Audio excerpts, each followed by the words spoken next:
কথিত আছে দেবশিল্পী বিশ্বকর্মার দ্বারা যে মন্দির তৈরি হয়েছিল কালের করাল গ্রাসে তা সম্পূর্ণ ধ্বংস হয়ে গেছে। বহুকাল পর কীর্তিচন্দ্র এই মহাপীঠ ক্ষীরগ্রামের দায়িত্ব পান।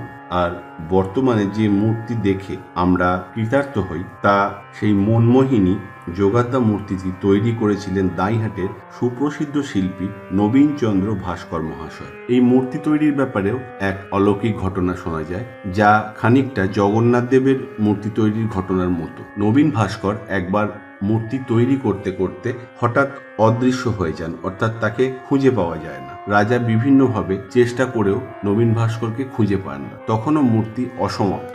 বহু চেষ্টার পর মূর্তি অসমাপ্ত থাকায় রাজা মা যোগাদ্দার শরণাপন্ন হন এবং মনে মনে তাকে স্মরণ করেন। তখন হঠাৎ দেখা যায় একদিন নবীন ভাস্কর কারোর সঙ্গে কোনো কথা না বলে মূর্তি তৈরি করতে লাগেন এবং নির্বাকভাবে মূর্তি তৈরি করে আবার সে কাউকে কিছু না জানিয়ে চলে যায়। পরে রাজা খোঁজ নিয়ে জানতে পারেন যে নবীন ভাস্কর স্বর্গীয় হয়ে যাওয়ায় তার রূপ ধরে স্বয়ং বিশ্বকর্মা এসে এই মূর্তির কাজ সম্পন্ন করেন।